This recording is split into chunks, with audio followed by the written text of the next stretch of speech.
তো বন্ধুরা দেখো আমার মা খুব অসুস্থ কয়েকদিন ধরে। তো দেখো যে আমার শাশুড়ি মা আছে এখানে, আর আমার মা কিন্তু এখনো সুস্থ হয়ে উঠতে পারছে না। তোমরা সবাই মিলে একটু আশীর্বাদ করার জন্য তাড়াতাড়ি একটু সুস্থ হয়ে যায়। আর আমার দিদি ভাই 1 মাস ধরে এসে মানে মাকে যত্ন করছে। আমি একা একা পারছি না, কিন্তু আমার খুব ভয় লাগে, তাই আমি দিদিকে রেখে দিয়েছি, তারও তো সংসার আছে। তো দেখো অনেকে দেখো তোমাদের কাছে আমি একটা অনুরোধ রইলো কি তোমাদের কাছে কই যেমন মা এমন শাশুড়ি। আর দেখো মার জন্য এই পৃথিবীতে এসেছি আমরা, আর শাশুড়ির জন্য আমরা স্বামী পাইছি। তাই তোমাদের কাছে একটা অনুরোধ রইলো, শাশুড়ি আর মাকে দুজনকে সমানই দেখবা। কারণ দেখো কিছু কিছু বউরা আছে শুধু মাকে ভালোবাসে, কিন্তু মানে শাশুড়িকে ভালোবাসে না। কারণ শাশুড়ি হলো স্বামীর মা, তার জন্য ভালোবাসে না। কিছু কিছু বউরা আছে শাশুড়ি শ্বশুরে মানে সেবা যত্ন করে না। তারা ভাবে কি মানে আমার মানে বেশি শেষ হয়ে যেতেছে নাকি, শাশুড়ি খাওয়া খরচা হইতেছে, শাশুড়ির একটা নজরে দেখেও না। আদর যত্ন করবো দূরের কথা, একটা জল দিব দূরের কথা, কিন্তু চোখে দেখাটাই দেখে না।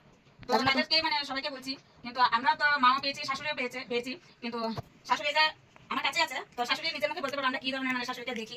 মামা বলেন তো কি আমার বোনে কি আপনাকে ভালোবাসে? কিন্তু ঝগড়া মা মেয়ের মধ্যেও হয়, মা মেয়ের মধ্যেও হয়, বা বউ শাশুড়ির মধ্যেও হয়, কিন্তু তার জন্য তো শাশুড়ি মাকে ফেলে দিয়ে দেওয়া যাবে না। তো যেরকম আমার মা তেমনি আমার শাশুড়ি। তো অনেক বউরা আছে কি যে এত বেমান হয়ে থাকতে পারে, কিন্তু কিছু কিছু বউরা আছে কিন্তু একদম শাশুড়ি আদর যত্ন করবো দূরের কথা, কিন্তু চোখে দেখাটাই দেখতে পারে না। সেই বউদের জন্য মানে একটা কথা, তাদেরকে তো মানে তাদের নামে কলঙ্ক, মানে সেই বউদের নামে কলঙ্ক, সেটাই আমি বলতে চাই। তোমরা খারাপ পায় না, আমি কিছু কিছু বউরে বলতেছি, আমি সব বউরে বলি না, অনেক বউরা খারাপ না, আমরাও তো বউ না।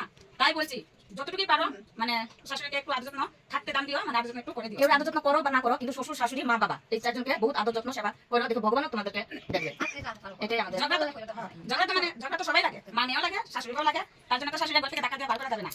মানে শাশুড়ি মানে আমরা শাশুড়ির জন্যই কিন্তু আমরা স্বামী পেয়েছি, আর স্বামীর জন্য কিন্তু আমরা যতটুকু পারি মানে এই পৃথিবীটা মানে দেখছি, মানে এস করছি, সবকিছু করছি। কিন্তু আর শাশুড়িকে আমি যদি ভুলে যাই, তার চেয়ে মানে পাপ মানে আর মানে কিছুই হয় না। তো যদি ভালো লাগে তো একটু শেয়ার করে দিও, আর একটু বলে যাও ঠিক না সঠিক বলেছি। এখানে ওই যে আমার মা শাশুড়ি, আমার মা তো অনেকদিন অসুস্থ, আর শাশুড়ি অসুস্থই মানে মা কিন্তু দুবার মানে এই যে জিএমসি থেকে নিয়ে আসলো, কিন্তু অনেক এখনো সুস্থ হচ্ছে না। ভিডিওটা বানানোর কারণটা এটাই, মানে আমার মা বহুত মানে অসুস্থ, ভালো হচ্ছে না। তো তোমাদের কাছে অনুরোধ করি একটু ভগবানের কাছে প্রার্থনা করো আমার জন্য, এটাই বলার আসলো তোমাদের কাছে।